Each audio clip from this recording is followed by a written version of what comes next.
I want to open up with just like a question about your experience with rage bait, either personally or professionally. What was the first time you ever raged out at something online? Like rage bait got me like online. Yeah, like you got tricked, or like I guess you got like duped into being mad. Yeah.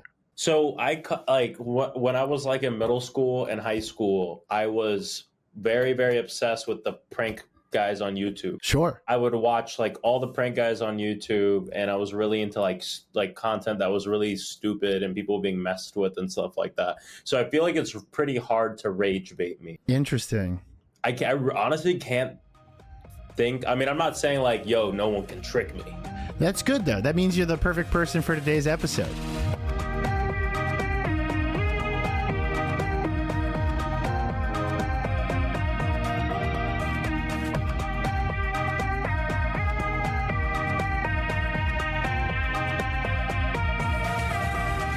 I'm Ryan Broderick.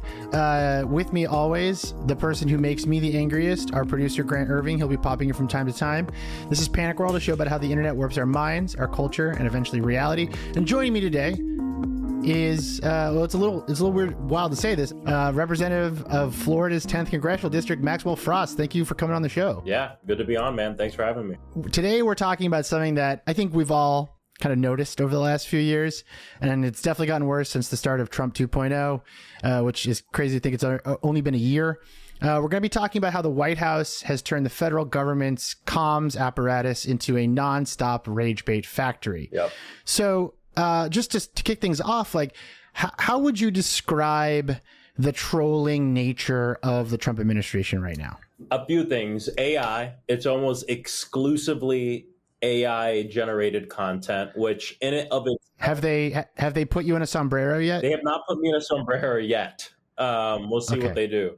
Yeah, it's exclusively AI, which to me, I don't know, that kind of look that comes from AI generated content like annoys me in and of itself. So actually, to answer your first question, like the last thing that any kind of rage bait, anything that's AI generated, just that look really irks me and makes me feel weird. Sure. That's one, check. The second check is it has to be like bigoted and very racist. Anything related to immigration. It's like a Mexican guy. It's a brown person with tattoos and a hoodie.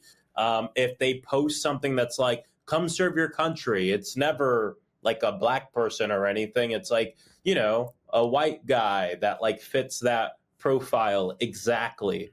So there's definitely like a racial bend to it for the people who are saying they don't want to see race or whatever. Of course. And then obviously it's always connected to either immigration or trans people or some sort of community. They want to blame the problems that we have because of the billionaires and corporations. They want us to blame other people. So everything is kind of based on that as well. So I think those are like the three prerequisites for the Trump rage bait that we're seeing online.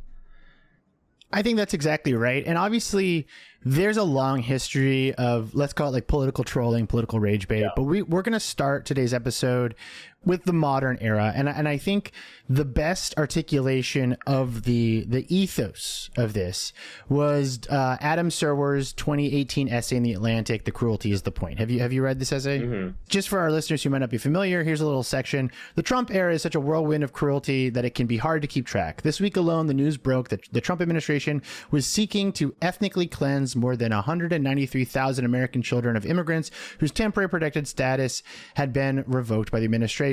At a rally in Mississippi, a crowd of Trump supporters cheered as the president mocked Christine Blasey Ford, the psychology professor who said that Brett Kavanaugh attempted to rape her when she was a teenager." And then the essay sort of lists all the cruelties of the first Trump administration. Yeah. And I think it's a great place to start because this is sort of the world of politics that you entered into. And I wanted to talk to you a little bit about your own political awakening.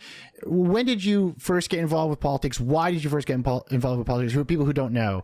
And sort of what was happening online and also in the American political psyche at the time? So I got involved when I was 15 years old. I went to an arts middle school and high school. So I'm a drummer. My father's a musician. That's what I wanted to do my whole life, is be a drummer. So obviously something went wrong because I went into politics. And I played in the jazz band, which my school didn't have any sports. Cool. So like the jazz band was like the football team, you know. And Sure. Awesome. we traveled for the school. We played all the time.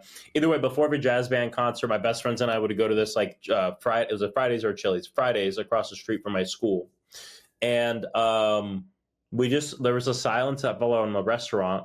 We look at the television screen and we see, okay, somebody walked into an elementary school in Newtown, Connecticut, and murdered a bunch of teachers and children, and right. it had a huge impact on me. I mean, I remember I went back to the concert that night. I played the worst show of my life. I kept rushing and dragging because I kept looking at the stage door backstage, scared somebody would walk into this place and kill everybody. And I couldn't shake it. Either way, I ended up becoming pen pals online with someone named Sarah Clements, and her mother, Abby, was a teacher at Sandy Hook who survived the shooting. And Sarah invited me to go to DC for the memorial. And it wasn't just a memorial. It was like a 3 or 4 day trip where they'd advocate, they'd volunteer in DC public schools, and then there was the vigil. So I was 15. I was working at a shopping center here in Florida called Publix. I hear it's very great. People seem to love Publix. People love Publix. I did work there for 2 years. And so I went to this vigil and my whole life changed there. And honestly, a lot of it comes from the fact that I met people that were my age that lost loved ones due to gun violence, and just meeting people that for the first 2 or 3 days, we were just kind of being teenagers and like telling jokes and having fun and running throughout the Capitol and delivering letters and doing meetings. It was the night of the vigil that we were at one of these hotels we were staying at. And it was like all the teenagers just wading our feet in the water of some pool.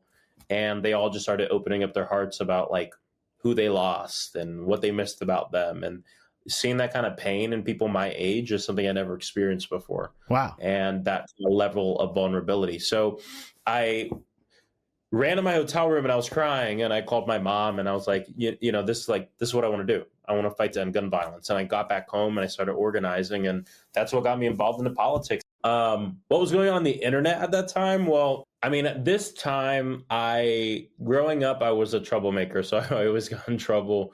I was always in detention or something like that. And I wasn't like a bad kid in that, like, I wasn't like punching people and like getting in the fights. I just like to make people laugh, and I talk too much. Which is funny because now my job is to talk to. You could have become a podcaster. So honestly, you took the better route. Exactly. Yeah, I had two options as a kid who talked too much and got in trouble. I could be a podcaster or a politician.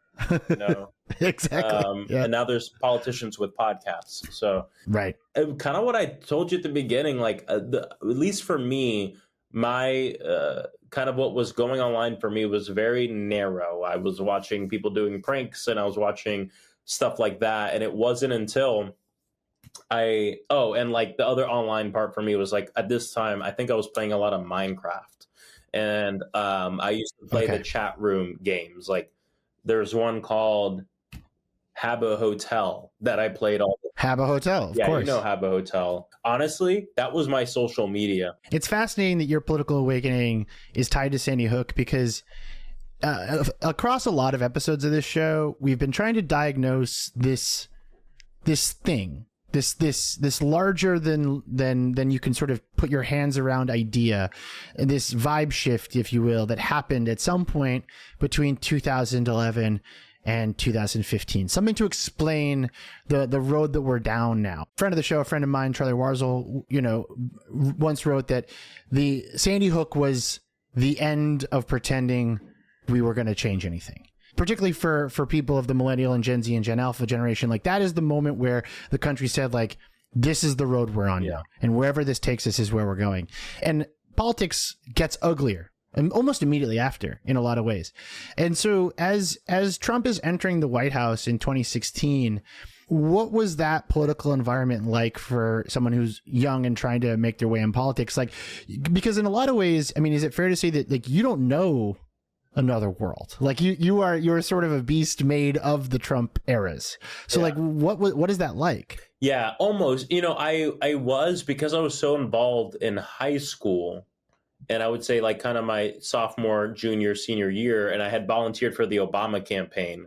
I was pretty immersed in the kind of Obama era, that kind of era of stuff that a lot of people miss. But for me, the politics were pretty black and white at that point, but very hopeful.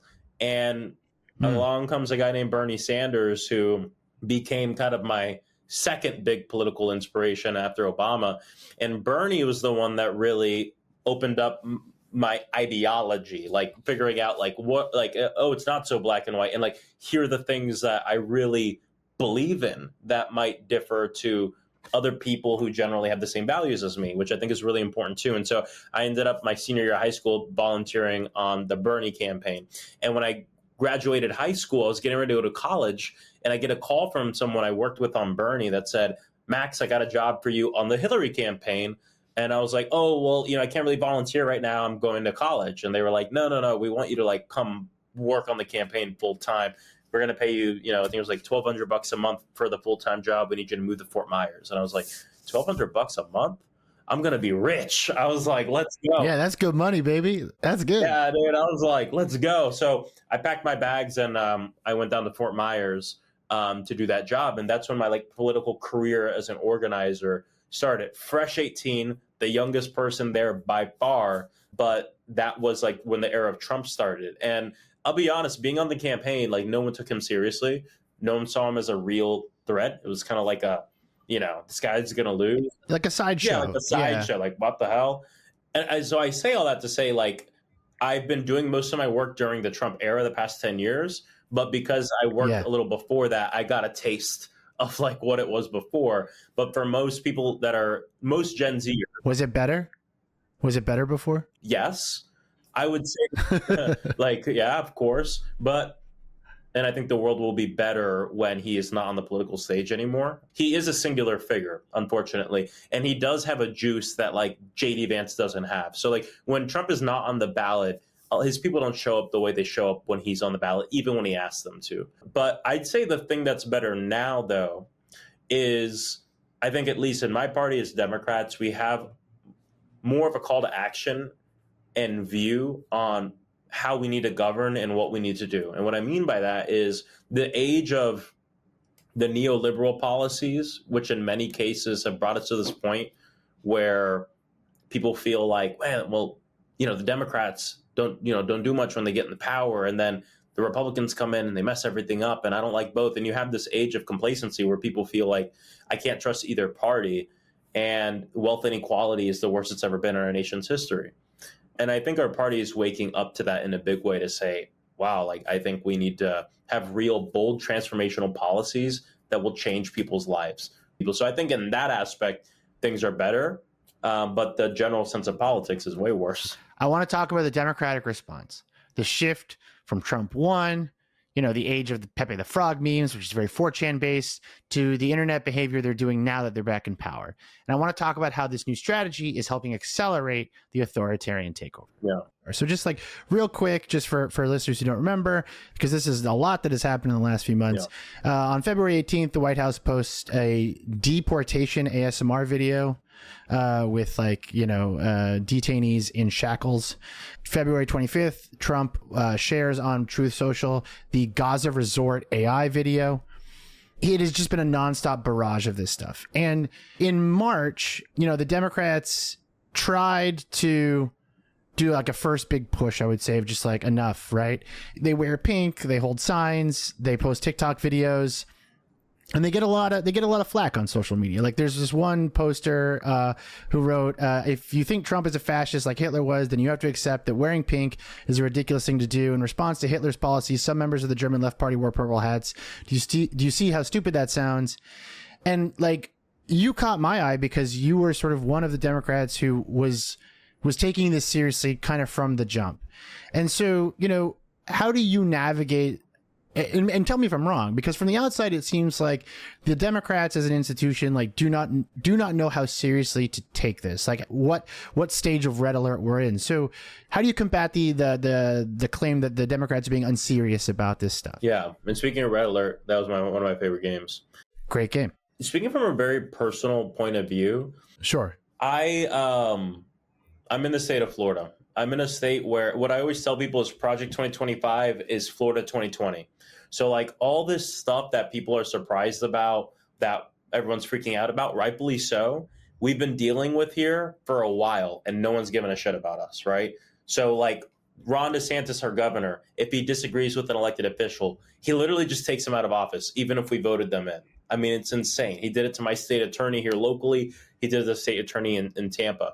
Just recently, he threatened to do it to our county mayor as it relates to the county working with ICE. Not just that, but, you've heard, don't say gay bill, right, in our schools. Yeah. All this, like, he is an authoritarian, Ron DeSantis is. I think Ron DeSantis has no juice. I don't think he'll ever be president. But I think the interesting thing is the things we're seeing Donald Trump do now and Project 2025 itself, a lot of Project 2025 is based from a blueprint. And that blueprint is what these like far right authoritarian Republican governors have done in southern states, and specifically in Florida and in Texas. And yeah, there was that whole slogan like "Make America Florida" before that's what they're doing right now, right? And a lot of it comes from my state. So I think because of that, I came into this like on day one with a heightened sense of alert and kind of a plan on what we do locally and what we need to do nationally to fight back against this. Because I know, you want to talk about being in the minority. I mean, in Florida, we're in the super minority.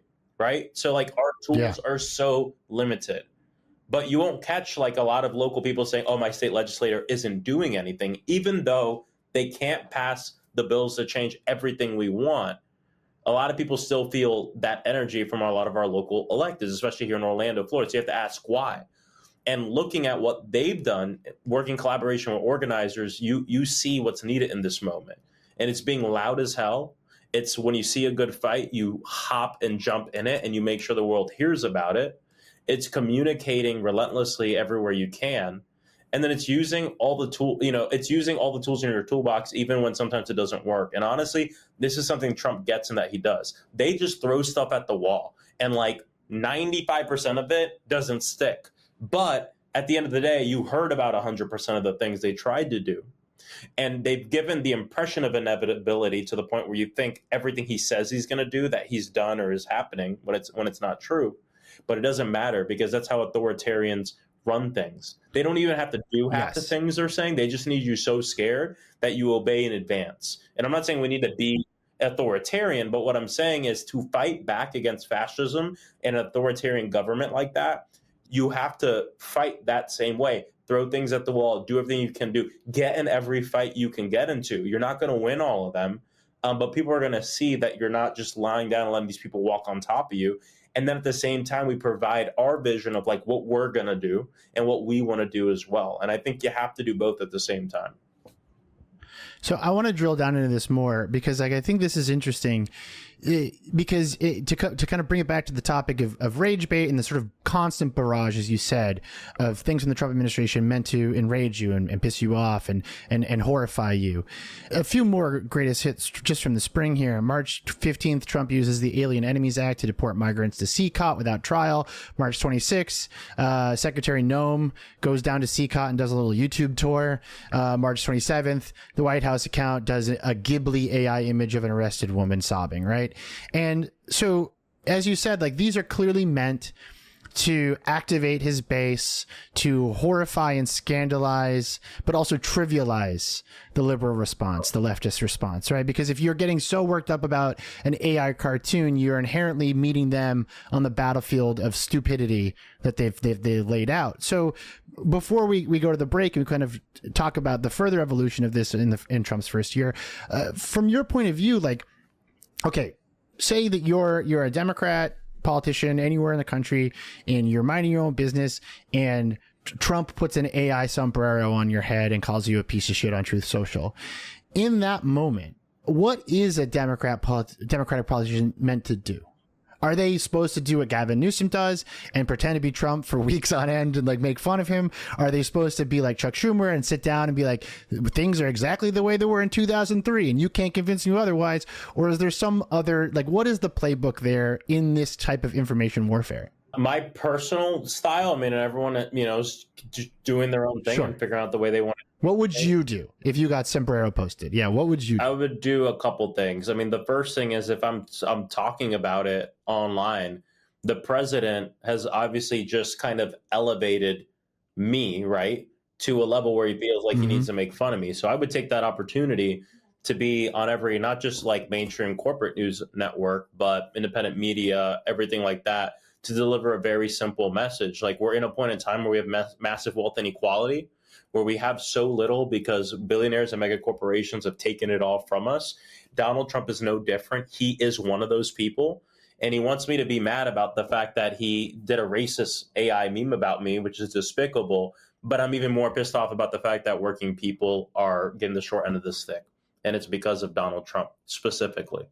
And I just think like tying it back to what people are going through, I think is really, really important, especially because part of the way that fascists, authoritarians, and oligarchs keep us from, putting them in our, I want to use the right word here, keeping them in kind of our sight as the person to blame for the issues that we're in and who to organize against, Right. is if we're just like yelling at each other the whole time. And so I would never say that these things he's doing is a distraction, because that means we shouldn't pay attention to it at all. I think it's worth acknowledging how stupid it is, but using that as a leaping pad to then talk about the stuff he doesn't want us to talk about, which is the fact that the reason you can't pay your rent has nothing to do with the trans person living next door to you. The fact that you are too poor to afford groceries has nothing to do with the immigrant who lives next to you, and everything to do with people like Donald Trump who have been ripping us off for generations. And that message is an existential threat to his power. Well, so yeah, so it kind of sounds like your mentality is like, if the spotlight's put on you by the regime, like you kind of have to use it to the best of your ability. That sort of sounds like what you're saying there. Because there's a lot of people who have come up to me and said, why aren't Democrats doing a press conference every day? Someone asked me this in an event now. Why aren't they on out? Why aren't they out? Just like, I don't know. Like I guess like as an average person, I'm just like, I want Chuck Schumer or whoever, Hakeem Jeffries, laying on the steps of the Capitol and doing an Occupy Wall Street or something. Like I don't know. Like I there's a frustration that I get when I think about like where is everybody? Well, what you're bringing up is actually, it was the point I was about to make, that the person asked me specifically, why aren't you doing a press conference every day?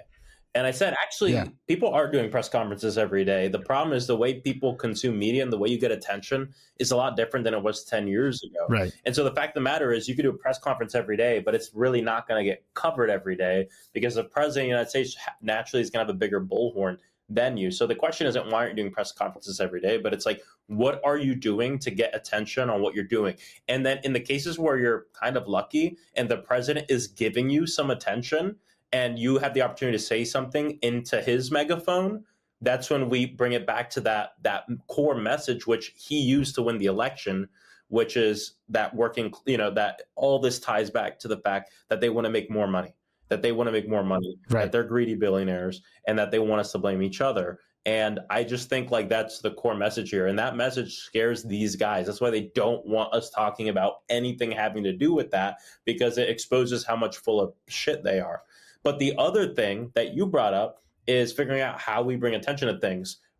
As I walk down the street and people are like, yo, Max, thanks for fighting right now. No one says like, oh, because you did the press conference and like, thank you for fighting. But they're like, thank you for that nice press release that you put out via email. And the press releases, all that, we do all that, right? Like you can still do that. Sure, you got to. Just do it all, like at full force. And like, so people come to me and say, I saw the video that you posted on TikTok from when you were at Alligator Alcatraz, right? The internment camp in the Everglades. Yeah. And I've been keeping up with that. Thank you for physically going there. Like I showed up to one place here and I was outside. It was what's called ERO, which is like a field office. And I showed up and I was like, I'm here to conduct oversight. Just want to come in and look around.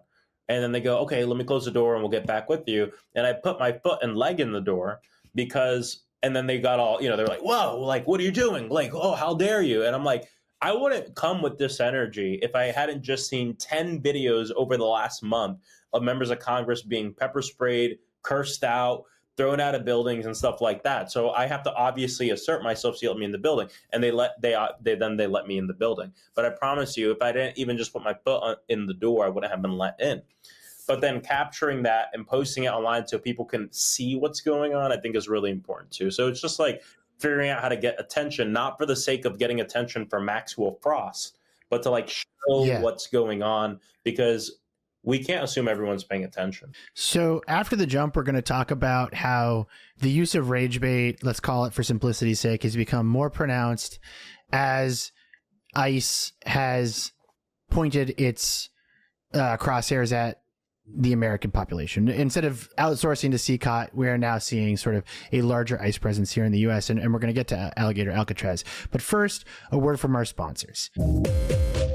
There are all kinds of forces right now trying to make it harder for you to access the open, free internet. If you don't have a VPN, you should definitely take a look at NordVPN. NordVPN has 8,000 servers in 126 countries. Basically, what that means is you can use it to mask your IP address as one of those countries. So if you're in America and you're in a state where you're not allowed to access certain websites, well, you can just change your IP address to a place where those websites are accessible. Even better, NordVPN allows for one account to work across 10 devices. So you can have it on your phone, your iPad, your computer. It's great. To get the best discount off your NordVPN plan, go to nordvpn.com/panicworld. Our link will also give you 4 extra months on the 2-year plan. There's no risk with Nord's 30-day money-back guarantee either, so you try it out, see if you like it. That link is in this episode's description, so you can go to NordVPN, nordvpn.com/panicworld, and check it out.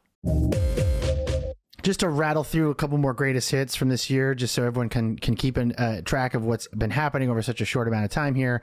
April 25th, Wisconsin federal judge Hannah Dugan is arrested and fired theoretically for helping undocumented immigrants. May 8th, New Jersey Democrats, 2 of them are arrested for protesting in an immigration detention center. June 8th, following protests over ICE raids in LA, Trump deploys the National Guard to the city. And that's when Gavin Newsom basically starts his like ongoing feud with Trump via like troll posts and stuff like that. You talked about sort of like throwing everything you have at Trump when the spotlight hits you.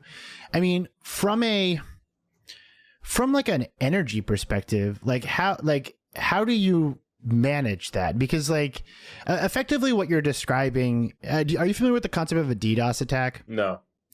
It's sort of like not like a hack per se, but it's like a cyber attack where you basically send thousands and thousands, hundreds of thousands of requests to a website to overload it and bring it down. Oh, yes. Yep.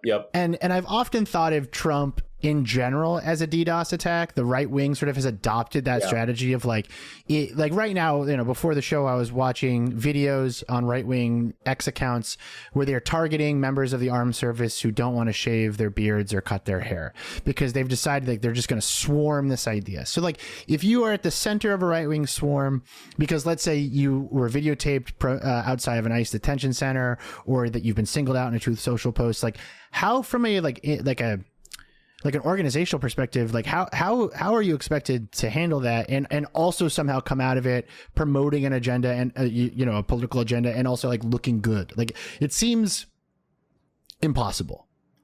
I don't think it's impossible. I think the first thing is realizing that when they do crazy stuff like that, there's like 20 to 30% of this country that it's for. Sure. Most people don't like a lot of the kind of rage bait stuff that's being posted. So they do either one of two things. One, they haven't seen it, or they've seen it and they just kind of brush it off like, oh, that's Trump, right? But they don't care for it. And then there's another group of people who actually get like pissed off about it and mad about it.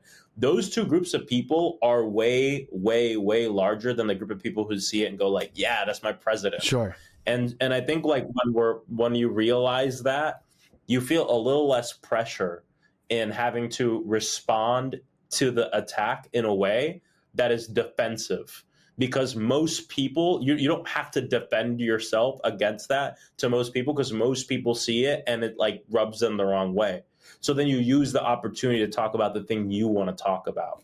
Trump hasn't really called me out personally, but you go back to the beginning of the year, and who was it for me? Elon Musk. I mean, Elon was calling me out online like every other week. He was saying I was a jackass. He was saying he's going to fund my primary opponent. And I used that opportunity to talk about what's going on with these billionaires essentially running the entire country and taking away resources from working people and trying to screw over working people. And that was my message relentlessly. Did I troll him sometimes online? Sure. You know, when he said he was going to get someone to run against me, I like quote tweeted and put the link where you sign up to run against me. Like, you know, stuff like little stuff like that. But I garnered a lot of media attention from Elon Musk, just talking about me week after week. But I didn't feel the need to defend myself personally to those attacks. I just felt the need to not make it about me, but make it about people watching at home. And I think that's the way to go on this stuff. Bringing up Elon Musk right now is actually useful to think about, because like I think in a lot of ways the end of second president Elon Musk's term, his sort of friendship with Trump ending, solidified the Trump social media response in a lot of ways. Like I see a direct line from the Pepe the Frog memes and the WWE GIFs of the first Trump administration to Elon Musk being like a total clown on X. And when they sever that friendship, it changes. And you can see this in the timeline we put together for today's episode, because not only does let's call it like the national occupation of the Trump administration and ICE really, really heat up. You get in July 1st, Trump officially opening Alligator Alcatraz, which is still blowing my mind that that's what they actually call it. Yeah. They start, and then the Republicans, of course, sell merch because they know that like that's a really easy way to mess with people. Yeah. And they start like bragging about the hurricanes and the snakes that like might hurt people. It's a real shift from the first half, let's call it, of the first year of the administration, where it's much more about like, you know, the perfect post, the perfect meme, whatever. It becomes a far more kind of multi-dimensional attack, you know, in the media. And so a couple weeks later, you have the Department of Homeland Security's X account post a painting with a 14-word caption and 2 capital H's. And then you have them doing like a Batman parody. Tell me if I'm right here. They've become more comfortable turning the entire Republican Party into like a troll farm. There was a switch over the summer, and I think it's Musk leaving, where the Republican Party just goes, "This is our thing now." How do you deal with those people? Like, how do you talk? Like, I saw a clip this morning of like Mike Johnson being like, "Sorry, Hickey Jeffries, like, don't pay attention to the internet posts." And it's like, dude, they're coming from you guys. So how do you seriously communicate with an opposition party like that? Yeah, I mean, I think I never thought of it as the way you said it with Elon Musk leaving and it ramping up, which is very true. But I think another part of this is they get to spend a lot more time this year trolling people and this kind of thing. I think for many reasons, but I think the main reason has to do with the fact that the policy portion of what they're doing is already prescribed. Interesting. Like Project 2025 is the prescription. So they're just following through a plan. I, for one, I think it's like Stephen Miller is really the president. I mean, he's the one who's putting through all the policy and pushing it through, same thing with Russell Bott and a lot of the operators. And it seems like Trump is enjoying a lot different of a role than he did in the first term. Take the government shutdown, for instance. In the first term, Trump would take to the road, do rallies across the country to try to blame it on Democrats. And like, 100%. Do that sort of thing. I think one thing is he's just a lot older now and maybe he's not up to it. But even he can't walk upstairs. He's afraid of stairs. Yeah, exactly. So. But even in that meeting with Hakeem and Schumer and them like a few days ago, I was told that Trump was pretty silent the whole meeting. Like he said like a few things and that was it. It was mainly the legislative leaders talking and him just kind of listening. Oh, that's not good. That's scary. Oh, Jesus. Yeah. Okay. So, this is actually a really interesting conflict at the heart of a lot of this stuff, which is that their information warfare, the memes, the trolling, the barrage of bad headlines and misinformation is all happening at a moment where they're also clearly no longer caring about remaining popular. Oh, yeah. No. Like, yeah. The Trump 2028 hat, like they're doing it out in the open. Yeah. It makes you wonder what it's for. So, for instance, the Department of Homeland Security makes a Pokemon theme video edit of migrants being detained. Yep. And it's like, why? Like, you don't actually have to. You could just be a shadowy authoritarian government. Like, why? I don't get it. Yeah, because I mean, it's for the 20 to 30% of like that base and nothing else. Like, it's not. Trump, I've been saying this since the beginning. Trump, in his mind, he's already like, his presidency is really 2 years in terms of like doing all the stuff they want to do. That's why they've been working so quickly on Project 2025. I think in his mind, he's already lost the midterms, and it's part of the reason they're doing the whole gerrymandering thing, and why they're doing it so out in the open. Like, that's like the Hail Mary for trying to win the midterms. But he knows, like, we're not going to, be in our total power much longer. And that's why they passed the big, beautiful bill the way they did, because these are like, it's like fleeting time of like total power in the government. And he knows that. And the other thing is, you had brought up, we were talking about how the Republican Party is doing a lot of trolling and stuff. But the interesting thing about Trump is he didn't give a shit about the Republican Party. He didn't care about the Republican Party at all. No. He came in and used them as a vessel to get the power. When he's gone, or when he's not in this position anymore, he's not going to do anything to help the Republican Party.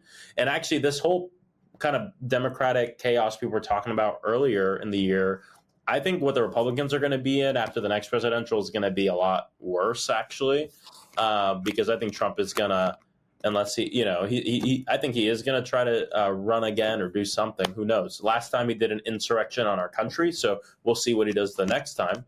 But I do think he's going to subtract from that party, and I think he's just looking to make money for himself and enrich himself. You have a lot of Republicans who say he doesn't have to be president; he was already rich.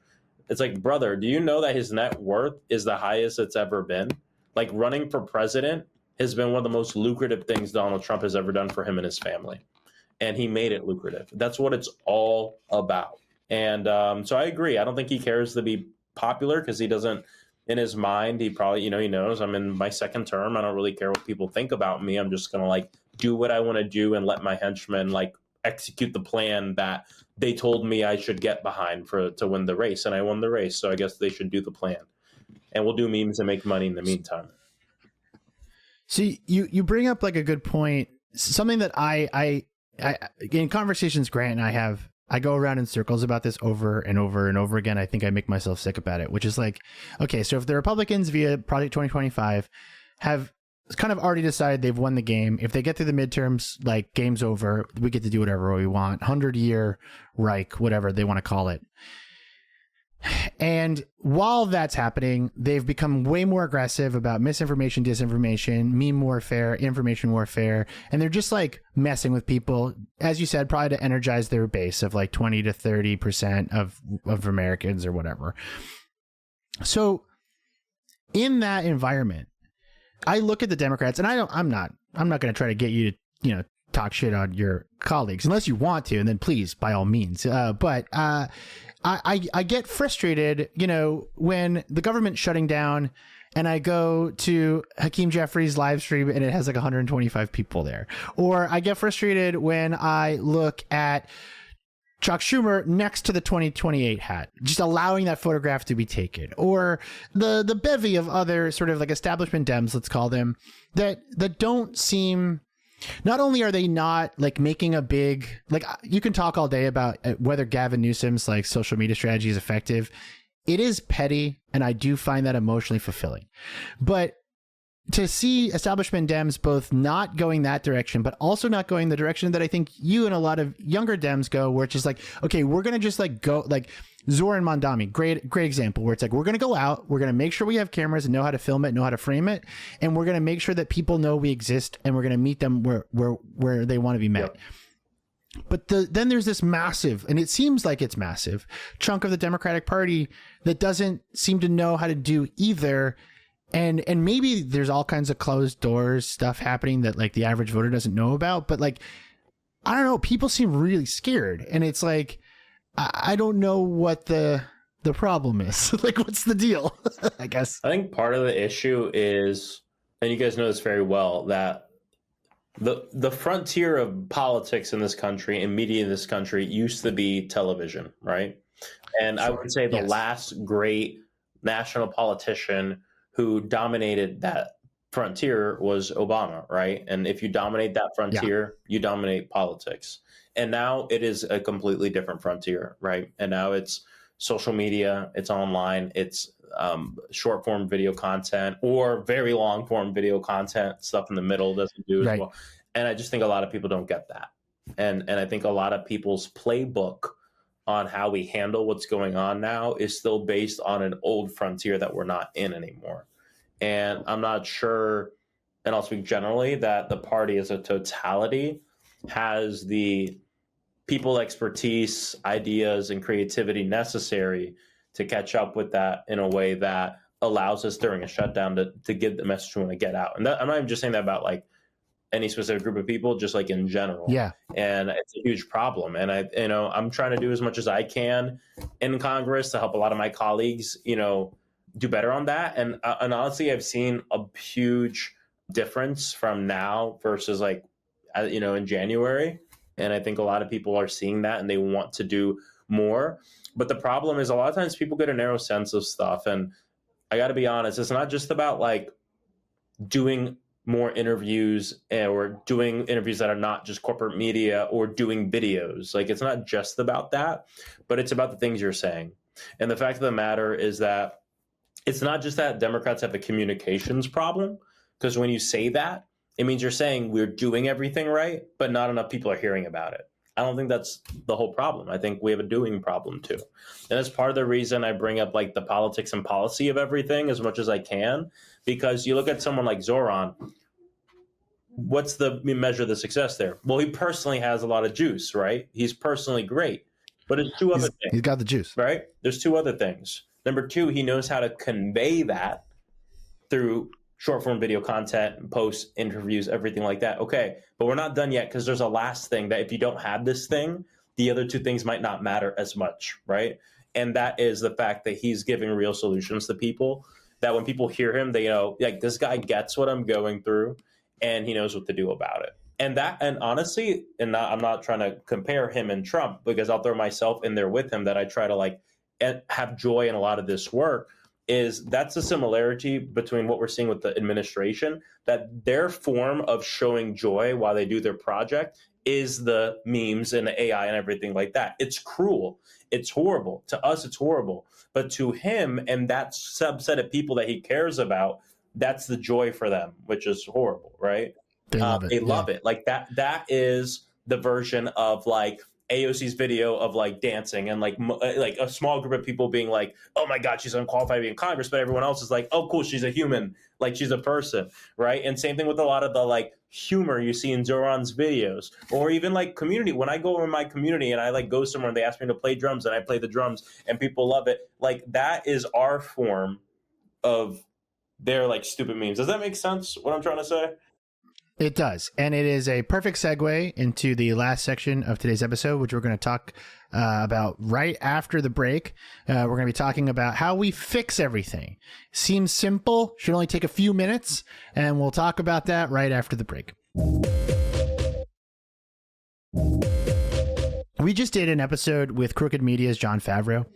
He and I were talking about the structural differences between the Democrats and the Republicans. And I wanted to float this theory by you to see what you think about it. From my point of view, the Republicans are extremely bottom up.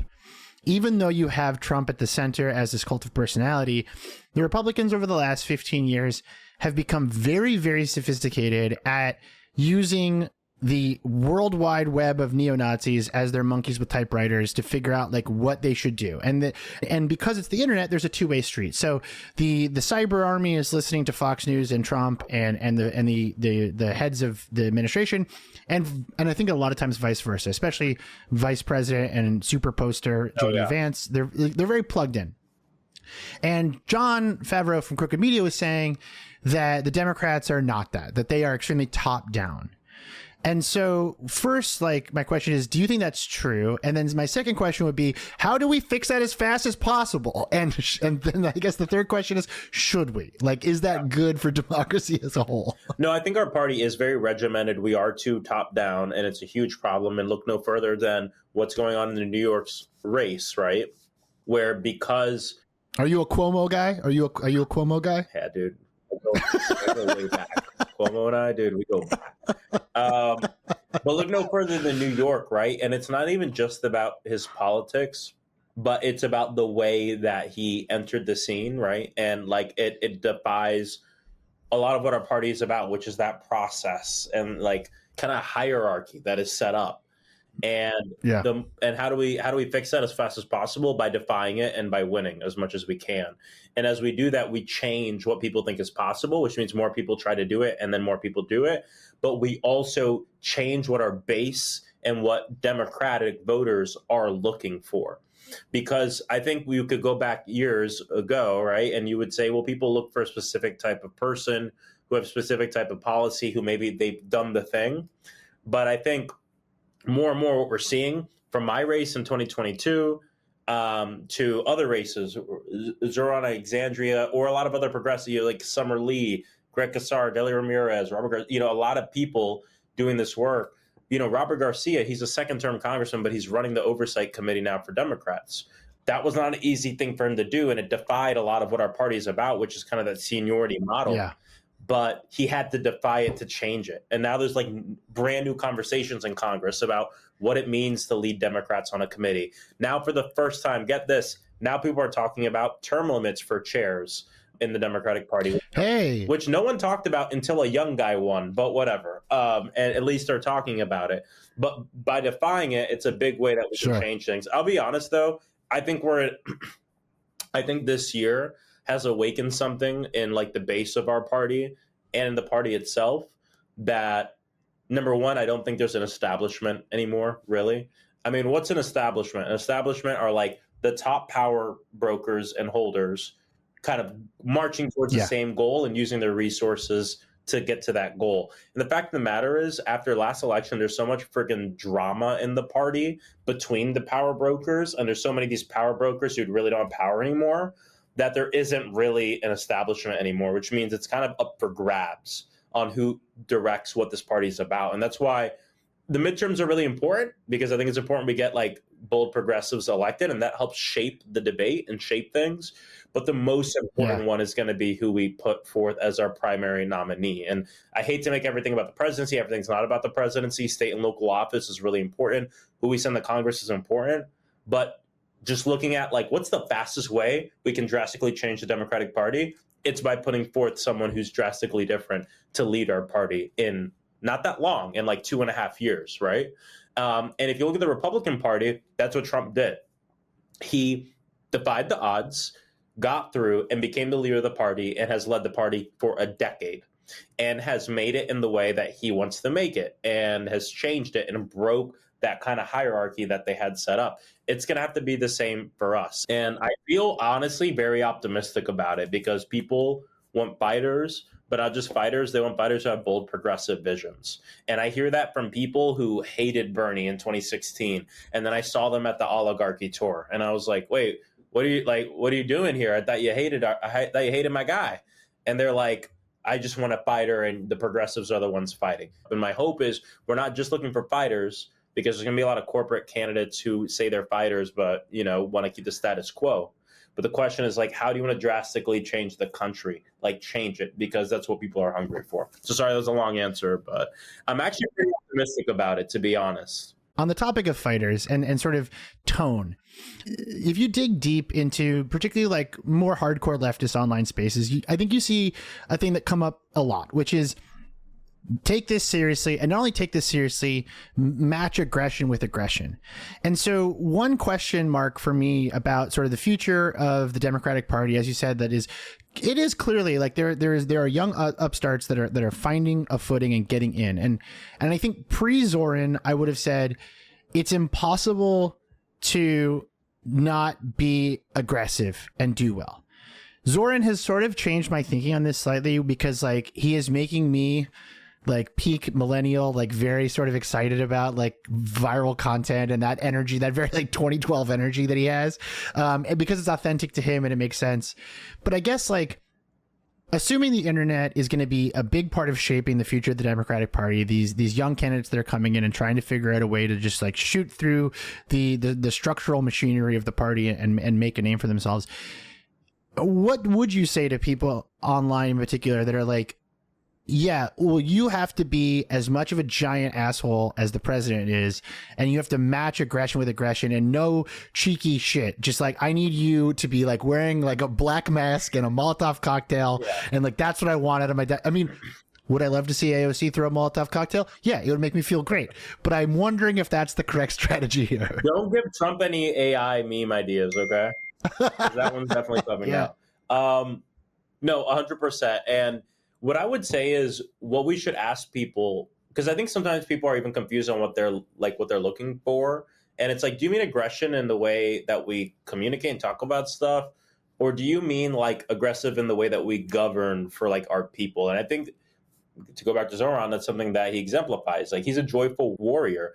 He's aggressive in what he's fighting for. That's what people are looking for. And then he does it in a way that's authentic to himself. Everyone's going to be different. And that's something I try to tell people. And honestly, like, to be very like straight up with you, social media was never something that was a big forte for me, right? You know, my thing is like music and live events. You had Habbo Hotel. Hold on, wait. You had Habbo Hotel. You were big Habbo on... Hotel. Yeah, I mean, if Habbo Hotel was still around, like, I'd be, you know, much bigger on Habbo Hotel. But sometimes it takes you it takes you a little bit to figure out like what's the way that people resonate with me on the internet. I'm in my second term, right? I'm 2 years in.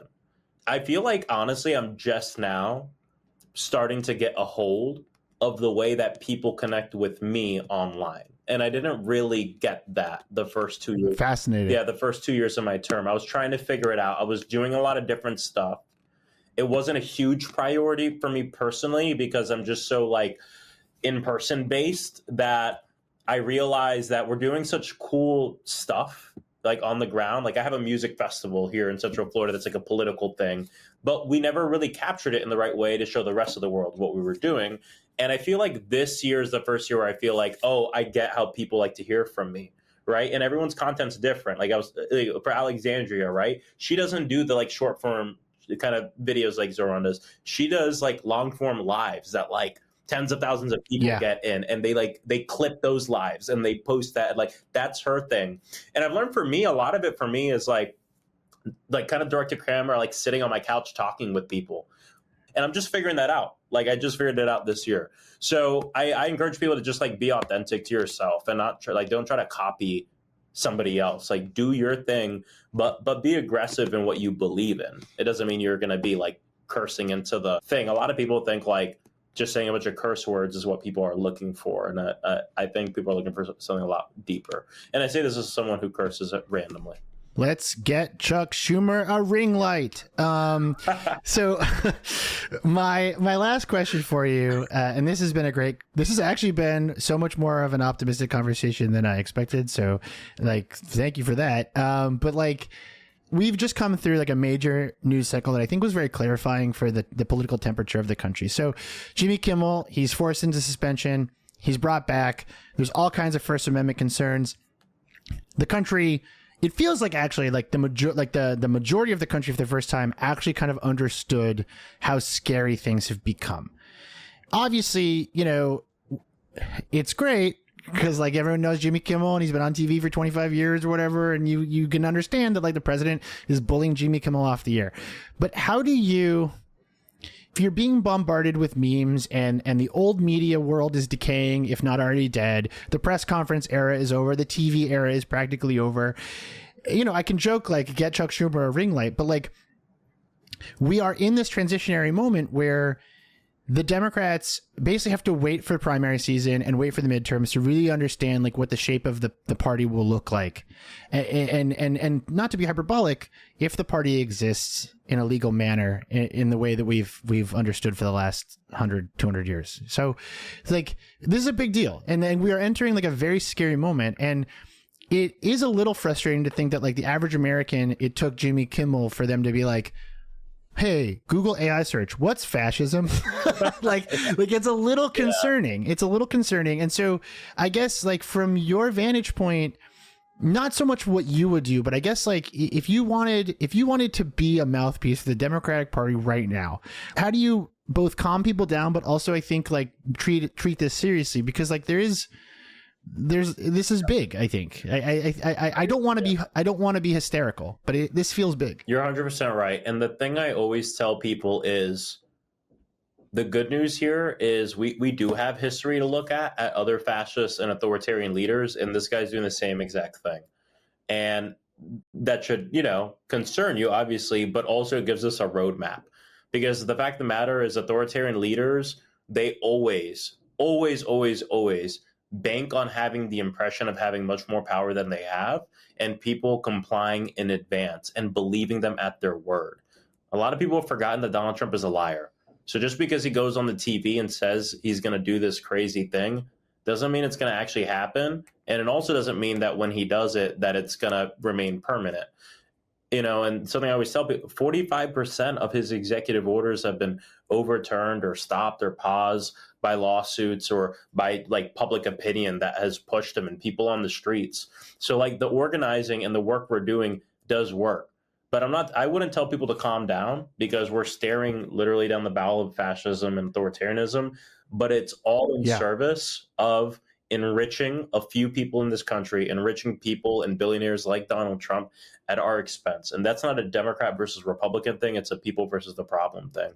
And my hope is we'll stop looking around at each other on who to blame for these issues and look up at people like him. Some people want us to see the authoritarianism and ICE and ripping apart institutions and taking apart the First Amendment as one story, and then taking away Medicaid and raising our prices and all this as another story. And they're two different stories. These aren't two different stories. They're one story. Because the only way in this country that you do this to people, that you take away their health care, that you raise their prices, that you make life harder for them just to enrich billionaires, the only way you do that without feeling like you're going to feel the wrath of the people, either at the ballot box or on the streets, is when you do to clamp down. When you clamp down on them and you make them feel like there's nothing that they can do. In history, when a lot of times the opposition is the person who gives the person in power the power that they want. Let's not do that. So I wouldn't tell anyone to calm down, but I tell everyone to rev up and that we can actually do something. And I say this to empower people, not to depress them. Thank you so much. This was great. Before you move, I think Grant has 2 quick pickups to grab, and then we'll send you on your way. But thank you so much. This was thank you so much.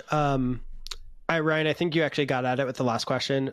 So Maxwell, if I'm going to say my piece, and if you say yes, my answer to the last question is the answer I would give, then we can be on our way. But if there's something you want to add, great. Okay. The other day, Trump told a bunch of people to open fire in American cities and that we got to get the enemy from within.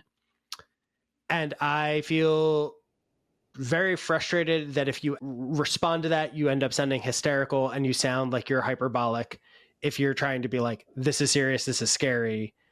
I hear what you're saying about getting back to things that the overlying issue, but is there any way that you see of communicating about what we are about, the cruelty and about the ideas that we can just send in the National Guard to American cities, that can get somebody who's not paying attention every single day to care about this in a way that doesn't make us sound like hysterical or overreacting? Yeah, and this is something I was getting at too, and I was talking about those 2 different stories, is the fact that we have to talk about both things. And I think it's all connected to enriching billionaires. So I think the reason he's sending the National Guard to our cities, the reason he's using ICE to greatly grow the prison industrial complex, which is run by a lot of private prisons and people making money, is all for rich people to make money. Now he's just using the government to speed that process up. And that's what this is all about in the end. But I do think it's important to talk about it. And I get upset when I hear people say, oh, don't talk about the National Guard thing, that's a distraction. Or don't talk about this, that's a distraction. When you say something's a distraction, you're implying that you shouldn't pay attention to it. We have to pay attention to it. I don't think we sound hyperbolic when we talk about it. I think we sound like we're meeting the moment and that we're actually seeing clear-eyed what's going on right now. If the politicians in the opposition are not talking about the blatant law-breaking and authoritarianism that the president's doing, then who's going to do it? So I think we must talk about it. What I'm mainly saying, though, is we should always talk about it and then tie it back to this bigger class issue that's going on in this nation as well. And I deeply believe that both things are pretty deeply connected. And if you don't want to answer this one, I totally understand. But have you helped any of your colleagues rotate a PDF or like taught them how to like take a selfie properly? Have you, what it means to go live? Yes, I have. No, you'd be surprised. I get asked to do a lot of this stuff all the time. Or like, I used to work on music festivals before I went for Congress. I worked for Coachella, and I remember I was speaking to a group of my colleagues about it, and a group of them came to me after, and they were like, "What's cockroachella? What is that? Can you explain it?" Oh, dude. Oh, no. The way I explained it is I was like, it's like the Jim Clyburn fish fry, but like bigger and music. Incredible. I had to find a good example, I want to thank you for coming on. This is a great conversation. If people want to follow you online, where can they do that? Where are you most active? Are you a blue sky warrior? Are you still duking it out on X, TikTok? I'm still What's on your X. platform of choice these days? Some people are going to disagree with me, but I believe that politicians should stay on X. You can follow me at Maxwell Frost FL, MaxwellFrostFL. I'm on everything, and then on TikTok, it's Rep Maxwell Frost. If you want to follow me there too, I'm pretty active there. Hey, it's Ryan. If you like what you just watched, subscribe to our channel and check out our other episodes. Not only will it help us grow, but each will help other folks like you who might need a little reminder to chill out and touch grass.